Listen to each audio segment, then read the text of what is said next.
For most of human history, this plant was not a crime. It was medicine. It was religion. It was taxed like wheat and prescribed like aspirin.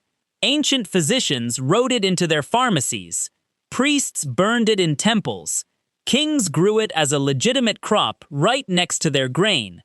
And then, within the span of about one human lifetime, it became one of the most aggressively criminalized substances on the planet, hunted by police, punished with prison sentences longer than some violent crimes carry.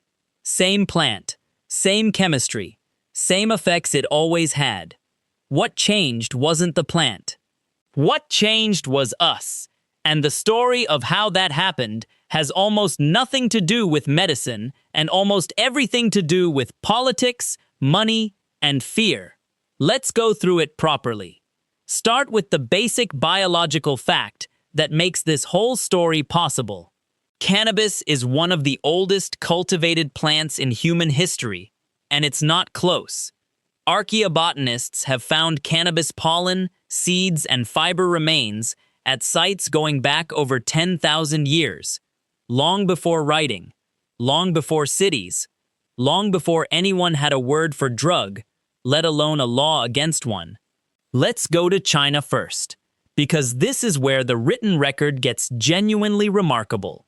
Chinese medical tradition credits the legendary emperor Shennong, sometimes called the Divine Farmer, with cataloging cannabis as a medicinal herb somewhere around 2700 BCE.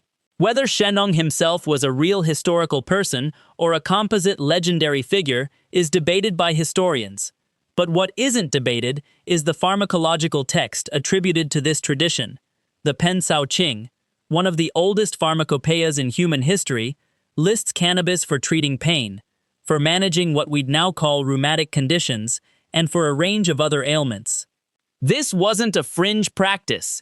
This was mainstream medicine in one of the most sophisticated civilizations on Earth at the time. And China wasn't alone. Move west to ancient India, where cannabis, referred to in Sanskrit texts as bhang, gets woven directly into religious and medical life simultaneously. The Atharva Veda, one of the 4 sacred Vedic texts, lists cannabis among 5 sacred plants. It wasn't just tolerated, it was considered a gift, associated with the god Shiva, used in religious ceremonies that still continue in parts of India today. Now here's the rehook, because this is where it gets genuinely strange.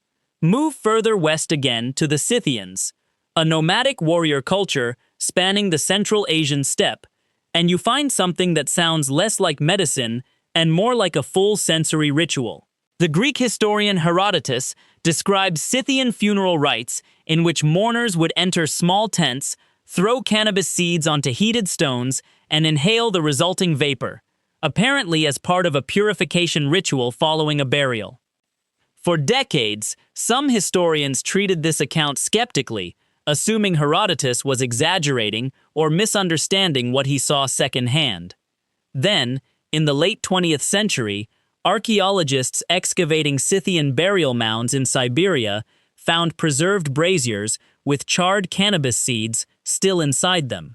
Physical chemical confirmation of a 2,500-year-old written account. The ancient historian was right. The ritual was real. Now let's fast forward, because this isn't just an ancient curiosity that faded out. Cannabis stayed embedded in mainstream medicine for thousands of years, all the way into the era of top hats, telegraphs, and the early stock exchange. In the mid-19th century, an Irish physician named William O'Shaughnessy, working in colonial India, studied cannabis extract's effects on patients suffering convulsions and muscle spasms, and brought that knowledge back to Western medicine. By the second half of the 1800s, cannabis extracts were sold openly in pharmacies across Britain and the United States, listed in official pharmacopeias, prescribed by licensed physicians for everything from migraines to menstrual cramps to insomnia. This is worth sitting with for a second. Cannabis wasn't hiding in back alleys. It was sitting on the same shelf as cough syrup. Queen Victoria's own physician reportedly prescribed cannabis preparations to help manage her menstrual pain. This was establishment medicine, not counterculture. So here's the question this raises, and it's the one that drives the rest of this video. If cannabis was medicine for thousands of years, across multiple unconnected civilizations, prescribed by respected physicians well into the industrial era, what changed? What happened between the late 1800s and the mid-1900s that took a plant sitting on pharmacy shelves and turned it into a substance that could get you thrown in prison? The honest answer has almost nothing to do with new scientific discoveries about the plant's dangers. It has to do with immigration, industry, and a media campaign built on fear rather than evidence. Let's go through it, piece by piece. The first major shift starts with a word. Throughout the 1800s in the US and Britain, this plant was almost always referred to by its pharmacological name, cannabis, the same name used in medical texts and on pharmacy labels. Then, in the early 20th century, following the Mexican Revolution, waves of Mexican immigrants moved into the southwestern United States, and with them came a colloquial term for the plant, marijuana. American newspapers and officials began deliberately using this unfamiliar, foreign-sounding word instead of the clinical term cannabis that doctors already recognized. This wasn't an accident of translation. Historians who've studied the period point out that using an unfamiliar Spanish-derived word let officials disconnect the plant in the public's mind from the medicine sitting on pharmacy shelves and instead associate it directly with Mexican immigrants at a moment of significant anti-immigrant sentiment in the region. This is the first rehook of this section, because it reveals something important. The plant didn't change. The language around it changed, deliberately, to disconnect it from its own medical legitimacy and rebrand it as a foreign threat. Now bring in two names that show up in almost every serious account of how cannabis prohibition actually happened: William Randolph Hearst and Harry Anslinger.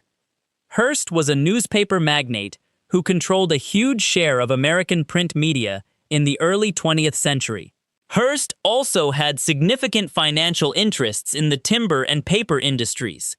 Around the same period, industrial hemp, a variant of the same cannabis plant grown specifically for fiber, was emerging as a potential competitor to wood pulp paper, following new mechanical processing technology. Whether or not this specific business rivalry was the primary driver of Hearst's editorial choices is debated among historians. But what's well documented is that Hearst's newspapers ran sensationalist stories throughout the 1920s and 1930s, linking marijuana use to violent crime, insanity, and moral collapse, almost always featuring Mexican or black defendants, often with little to no supporting evidence. Then there's Harry Anslinger, the first commissioner of the U.S. Federal Bureau of Narcotics, appointed in 1930. Anslinger built his entire bureaucratic career around cannabis prohibition, and the language he used publicly was extraordinary for a federal official.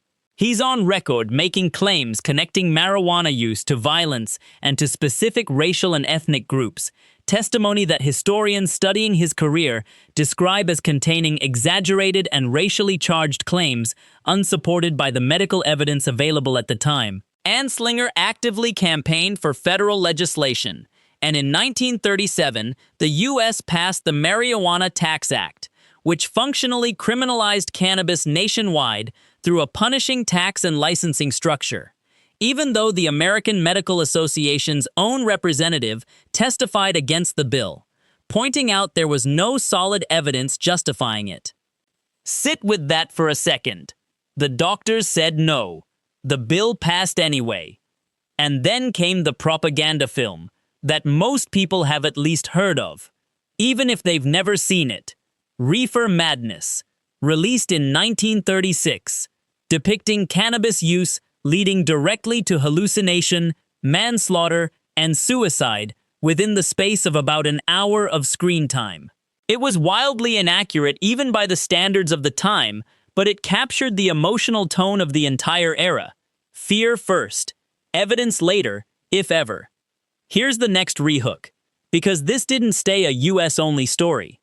Once the United States established this legal framework and began pushing it internationally, other nations, along with international bodies, gradually followed.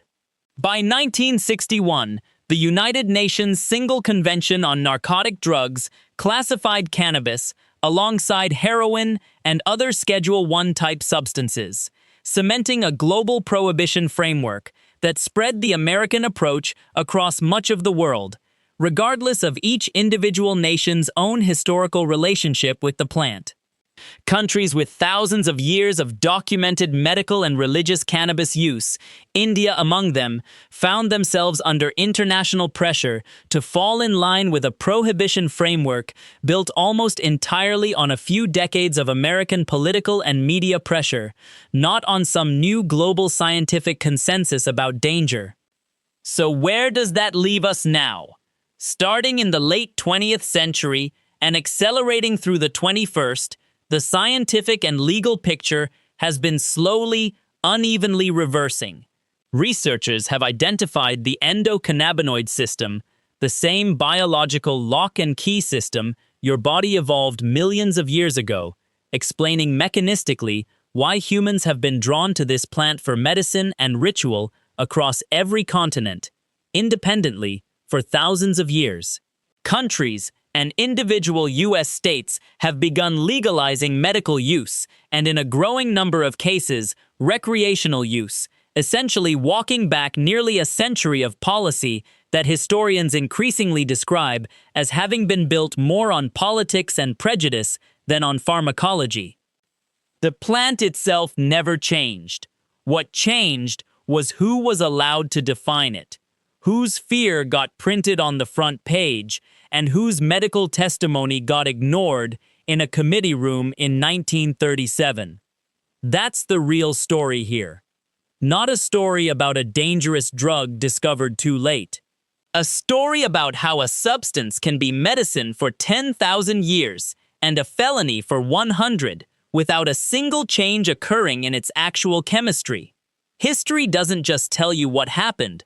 Sometimes it tells you who benefited from making sure you didn't ask why.